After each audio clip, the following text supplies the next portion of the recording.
Mission সফল হলে champions ট্রফিতে ২৭ কোটি টাকা পাবে শান্ত মিরাজরা। কোনো ম্যাচ না জিতলেও পকেটে ঢুকবে কোটি টাকা।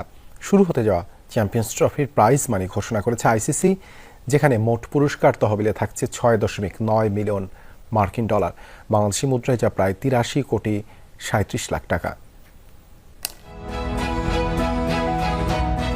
খেলা তো শুধু আর ছেলে খেলা নেই, ফুটবল হোক কিংবা ক্রিকেট, ফ্র্যাঞ্চাইজি থেকে শুরু করে বৈশ্বিক আসর, প্রাইজ মানির গ্রাফটা দিন দিন উঠছে উপরের দিকেই। ৮ বছর পর হাইব্রিড মডেলে পাকিস্তান ও সংযুক্ত আরব আমিরাতে শুরু হতে যাচ্ছে চলতি বছরের আইসিসির সবচেয়ে বড় ইভেন্ট। এবার দ্বারপ্রান্তে থাকা সেই চ্যাম্পিয়ন্স ট্রফির প্রাইজ মানি ঘোষণা করল আইসিসি। ২০২৫ আইসিসি চ্যাম্পিয়ন্স ট্রফির মোট পুরস্কার তহবিল হবে ৬.৯ মিলিয়ন, অর্থাৎ ৬৯ লাখ মার্কিন ডলার, বাংলাদেশি মুদ্রায় যা প্রায় ৮৩ কোটি ৩৭ লাখ টাকা। আইসিসি জানিয়েছে সবশেষ ২০১৭ আসরের তুলনায় অঙ্কটা বেড়েছে ৫৩%। চ্যাম্পিয়ন দল পাবে ২.২৪ মিলিয়ন, অর্থাৎ ২২,৪০,০০০ ডলার। সুতরাং বলা যায় বাংলাদেশি মুদ্রায় ২৭ কোটি ৬ লাখ টাকা পাবে এবারের আসরের চ্যাম্পিয়ন দল। টাইগার অধিনায়ক নাজমুল শান্তর বলে যাওয়া কথা মতো মিশন শেষ হলে টাইগার স্কোয়াডে থাকা প্রত্যেকের ব্যাংক অ্যাকাউন্টে ঢুকবে কোটি টাকা।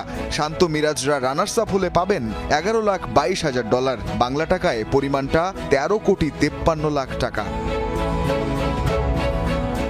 ফাইনালের মঞ্চে উঠতে ব্যর্থ হওয়া দুই সেমিফাইনালিস্ট পাবে ৫,৬০,০০০ ডলার করে, বাংলাদেশি মুদ্রায় সেটাও ৬,৭৭,০০,০০০ টাকার সমান। গ্রুপ পর্ব থেকে বিদায় নেওয়া দলকেও মোটা অঙ্কের টাকা পুরস্কার দেবে আইসিসি। ৮ দলের টুর্নামেন্টে পঞ্চম ও ষষ্ঠ অবস্থানে থাকা দুই দল পাবে ৩.৫ লাখ ডলার, অর্থাৎ ৪,২৩,০০,০০০ টাকা করে। ৭ ও ৮ নম্বরে থেকে টুর্নামেন্ট শেষ করলেও কোটি ছোঁবে অঙ্কটা। তারা পাবেন ১,৪০,০০০ ডলার, অর্থাৎ বাংলাদেশি মুদ্রায় ১,৬৯,০০,০০০ লাখ টাকা করে।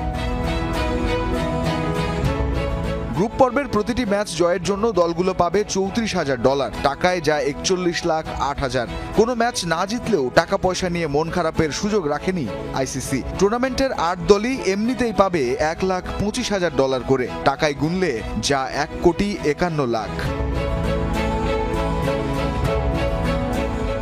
রঞ্জন শান্ত, যমুনা স্পোর্টস।